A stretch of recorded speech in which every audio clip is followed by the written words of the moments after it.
رسول اللہ صلی اللہ علیہ وآلہ وسلم نے ارشاد فرمایا، اللہ تعالیٰ اپنے بندہ سے بے حد خوش ہوتے ہیں جو لقمہ کھائے اور اس پر اللہ تعالیٰ کا شکر ادا کرے، یا پانی کا گھونٹ پیے اور اس پر اللہ تعالیٰ کا شکر ادا کرے۔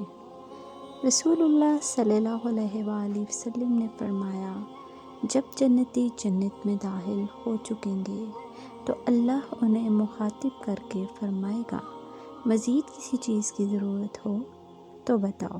تو جنتی جواب دیں گے، کیا تو نے سرخرو نہیں کر دیا؟ کیا تو نے ہمیں جہنم سے نجات دے کر جنت عطا نہیں کر دی؟ اب بھلا کس چیز کی ضرورت باقی رہ گئی ہے؟ پھر پردہ اٹھے گا اور جنتی اللہ تبارک و تعالیٰ کو اپنے سامنے دیکھیں گے، اور اس سے زیادہ محبوب کوئی اور نعمت ان کے نزدیک نہیں ہوگی۔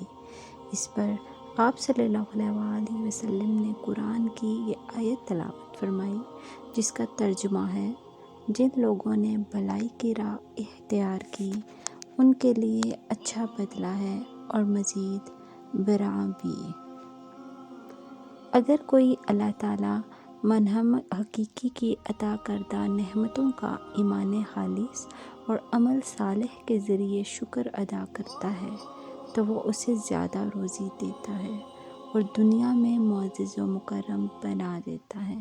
قرآن مجید میں ہے کہ سیدنا موسیٰ علیہ السلام نے اپنی قوم سے یہ بھی کہا کہ وَإِذْ تَأَذَّنَ رَبُّكُمْ لَئِن شَكَرْتُمْ لَأَزِيدَنَّكُمْ وَلَئِن كَفَرْتُمْ إِنَّ عَذَابِي لَشَدِيدٌ۔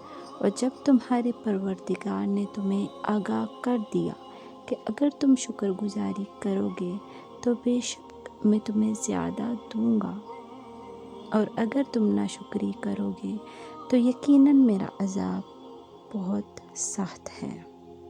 اللہ پاک تیرا شکر ہے ہر اس نعمت کے لیے جو تو نے مجھے عطا کی۔ اگر آپ کو یہ ویڈیو پسند آئی ہے تو ضرور اس کو فرینڈز اور فیملی کے ساتھ شیئر کریں۔ چینل پہ نیو ہے تو ضرور سبسکرائب کریں۔ نیکسٹ ویڈیو تک کے لیے اللہ حافظ۔